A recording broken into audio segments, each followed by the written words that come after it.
Item ఏది అయినా try చెయ్యి ఆచి చికెన్ మసాలా. ఆచి chicken masala. Breaking news. Municipal ఎన్నిక ఓట్ల కౌంటింగ్ కొనసాగుతోంది. 123 కౌంటింగ్ కేంద్రాల్లో ఓట్ల లెక్కింపు ప్రారంభమైంది. 116 మున్సిపాలిటీలు 7 కార్పొరేషన్ల ఎన్నికల ఓట్ల లెక్కింపు చాలా వేగంగా జరుగుతున్నటువంటి సమాచారం వస్తుంది. యాదగిరిగుట్ట 1వ వార్డులో బీజేపీ అభ్యర్థి బోడ రాధ విజయం సాధించినట్టుగా సమాచారం వస్తుంది. ఇక ములుగు మున్సిపాలిటీ 1వ వార్డులో కాంగ్రెస్ పార్టీ విజయం సాధించింది. ఇక సంగారెడ్డి ఇంద్రేశం 15వ వార్డులో కాంగ్రెస్ విజయం సాధించింది. కొల్లాపూర్ మున్సిపాలిటీలో తొలి ఫలితం వచ్చేసింది. 14వ వార్డులో అక్కడ కాంగ్రెస్ పార్టీ విజయం సాధించింది. కొల్లాపూర్ 1వ వార్డులో కూడా కాంగ్రెస్ గెలుపు సాధించినట్టుగా తెలుస్తోంది. ఈ 116 మున్సిపాలిటీలకు సంబంధించిన వార్డుల్లో మెజారిటీ స్థానాలు కాంగ్రెస్ పార్టీ కైవసం చేసుకునే దిశగా అడుగులు ముందుకు పడుతున్నట్టుగా చాలా స్పష్టంగా కనిపిస్తుంది. మరోవైపు బీఆర్ఎస్ ఎక్కడా కూడా ఇంకా ఖాతా తెరవనటువంటి పరిస్థితి కనిపిస్తుంది. అక్కడక్కడ బీజేపీ 1-2 చోట్ల స్వతంత్ర అభ్యర్థులు గెలుపొందినట్టుగా సమాచారం వస్తుంది. మొత్తం 116 మున్సిపాలిటీలు 7 కార్పొరేషన్లకు సంబంధించి ఈ కౌంటింగ్ ప్రక్రియ చాలా వేగంగా జరుగుతుంది. అక్కడ ఎక్కడ కూడా అవాంఛనీయ ఘటనలు జరగకుండా, ఎక్కడ గెలుపోవటములకు సంబంధించి పార్టీల కార్యకర్తలు పెద్ద ఎత్తున గుమిగూడకుండా చర్యలు తీసుకున్నారు. బిఎన్ఎస్ యాక్ట్ 163 ప్రకారం పోలీసులు గట్టి బందోబస్తు మధ్య ఈ కౌంటింగ్ ప్రక్రియ అనేది జరుగుతుంది. ఈ మధ్యాహ్నానికల్లా ఒక క్లారిటీ అయితే వచ్చే అవకాశం కనిపిస్తుంది. ఇప్పటి వరకు మనకు అందినటువంటి సమాచారం ప్రకారం 116 మున్సిపాలిటీల్లో దాదాపు ఇంకా చాలా వేగంగా జరుగుతుంది కాబట్టి ఆల్మోస్ట్ 12:30-1 గంట వరకు పిక్చర్ అయితే చాలా క్లియర్గా వచ్చేసే అవకాశం అయితే కనిపిస్తుంది. 116 మున్సిపాలిటీలో కాంగ్రెస్ పార్టీ నిన్నటి నుంచి కూడా చాలా ధీమాగా చెప్తుంది. 100కు పైగా స్థానాల్లో 100కు పైగా మున్సిపాలిటీలు మేమే కైవసం చేసుకుంటామని చెప్తా ఉన్నారు. సో అందుకు తగ్గట్టుగానే కాంగ్రెస్ పార్టీ అభ్యర్థులు చాలా చోట్ల విజయం సాధిస్తున్నటువంటి పరిస్థితి ఉంది. రాష్ట్ర వ్యాప్తంగా అన్ని మున్సిపాలిటీల్లో ఈ 116 మున్సిపాలిటీలు ఏవైతే ఉన్నాయో అక్కడ మెజారిటీ స్థానాలు, మెజారిటీ వార్డుల్లో కాంగ్రెస్ పార్టీ అభ్యర్థులే విజయం సాధిస్తున్నటువంటి పరిస్థితి. అక్కడక్కడ బీజేపీ అభ్యర్థులు, ఇంకొన్ని చోట్ల స్వతంత్ర అభ్యర్థులు గెలుపొందుతున్నట్టుగా సమాచారం వస్తుంది. మిగతా 7 కార్పొరేషన్స్ ఏవైతే ఉన్నాయో ఆ 7 కార్పొరేషన్లు కూడా దానికి సంబంధించిన కూడా ఇన్ఫర్మేషన్ వస్తుంది. సో ఆ కార్పొరేషన్లకి సంబంధించి ఇంకా కౌంటింగ్ వేగంగా జరుగుతుంది కాబట్టి వాటికి సంబంధించినటువంటి ఫలితాలు ఇంకా రావాల్సి ఉంది. ఇక్కడ ఇంకొక ముఖ్యమైనటువంటి విషయం, 2 స్థానాల్లో 2 కార్పొరేషన్లలో కాంగ్రెస్ పార్టీ విజయం దిశగా ముందుకు పోతున్నట్టుగా సమాచారం వస్తుంది. మొత్తం 7 కార్పొరేషన్లలో లీడ్లో ఉంది.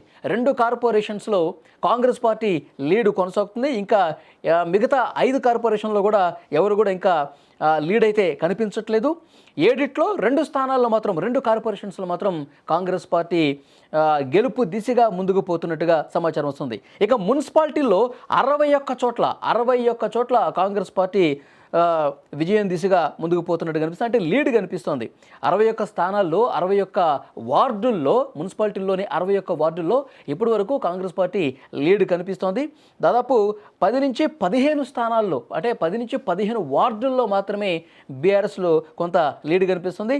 10 వార్డుల్లో భారతీయ జనతా పార్టీ లీడ్ కొనసాగుతుంది. స్వతంత్రులు 4 స్థానాల్లో లీడ్ కనబరుస్తున్నట్టుగా తెలుస్తుంది. ఇక కార్పొరేషన్లో మొత్తం 7 కార్పొరేషన్లు అయితే అందులో 2 మాత్రం కాంగ్రెస్ పార్టీ విజయం దిశగా లీడ్ కొనసాగుతూ విజయం దిశగా ముందుకు పోతున్నటువంటి పరిస్థితి. ఇంకా మిగతా 5 కార్పొరేషన్లకు సంబంధించినటువంటి సమాచారం రావాల్సి ఉంది. సో మొత్తానికి చూసుకుంటే కాంగ్రెస్ పార్టీ తన హవా చూపిస్తుందని భావించాలి. కాంగ్రెస్ పార్టీ ముందు అనుకున్నట్టుగానే ఎగ్జిట్ పోల్స్ కూడా ఇదే విషయాన్ని చెప్పాయి.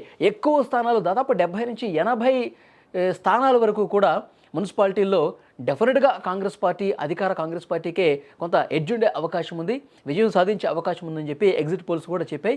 ఆ ఎగ్జిట్ పోల్స్ అంచనాలని నిజం చేసే విధంగా ప్రస్తుతం ఇది కూడా మనకి కనిపిస్తోంది. సో లేటెస్ట్ ట్రెండ్స్ మనకు అందుతున్నాయి. మున్సిపాలిటీలకు సంబంధించి వార్డులు సంబంధించినటువంటి కౌంటింగ్ ప్రక్రియ చాలా వేగంగా జరుగుతుంది. ఇప్పటి వరకు నేను ఈ వీడియో చేసే సమయానికి కరెక్ట్గా సమయం కూడా 10 గంటలు కావస్తుంది. ఈ 10 గంటల సమయానికి ఉదయం కాంగ్రెస్ పార్టీ ఎక్కువ స్థానాల్లో లీడ్లో కనబరుస్తుంది. అటు కార్పొరేషన్స్ కావచ్చు, ఇటు మున్సిపాలిటీలకు సంబంధించిన వార్డులు కావచ్చు. సో డెఫినెట్గా చూడాలి. ఇంకొక 2 గంటల్లో క్లారిటీ అయితే పూర్తిగా వచ్చే అవకాశం కనిపిస్తుంది. మరొక వైపు భారతీయ జనతా పార్టీకి సంబంధించినటువంటి ఎవరైతే కార్పొరేషన్స్లో, డివిజన్స్లో పోటీ చేశారో వాళ్ళందరూ కూడా క్యాంపు రాజకీయాలు మొదలుపెట్టినట్టుగా తెలుస్తుంది. ఎందుకంటే ఎక్కడో కూడా ఏ పార్టీకి ఆధిక్యం రాకపోతే కనుక, ఏ పార్టీ స్పష్టమైనటువంటి ఆధిక్యత కనబరచకపోతే, ఎందుకంటే అటు నుంచి అటు జంపింగ్స్ ఉంటాయి కాబట్టి ముందు జాగ్రత్త చర్యగా ఒకవేళ హంగేమన్నా ఏర్పడే పరిస్థితి ఉంటే చాలామంది జంప్ అవుతారు కాబట్టి అలాంటి అవకాశాలు లేకుండా అన్ని పార్టీలు, కాంగ్రెస్ పార్టీ కావచ్చు, తర్వాత భారతీయ జనతా పార్టీ కావచ్చు, వీళ్ళు తమ సురక్షితమైనటువంటి ప్రదేశాలకు తీసుకెళ్తున్నారు. పోటీ చేసినటువంటి ఈ అభ్యర్థులందరినీ కూడా వేరే ప్రాంతాలకు షిఫ్ట్ చేస్తున్నటువంటి పరిస్థితి. ఒకవేళ హంగ్ లాంటిదే వస్తే కీ రోల్ పోషించే విధంగా ఎవరికి వాళ్ళు ప్రయత్నాలు చేస్తున్నటువంటి పరిస్థితి కూడా ఉంది. సో డెఫినెట్గా కాంగ్రెస్ పార్టీ ఇప్పుడు వస్తున్నటువంటి ఫలితాలను బట్టి ఎక్కువ స్థానాల్లో లీడ్ కొనసాగుతుందని చెప్పి దీన్ని బట్టి మనకు అర్థమవుతోంది.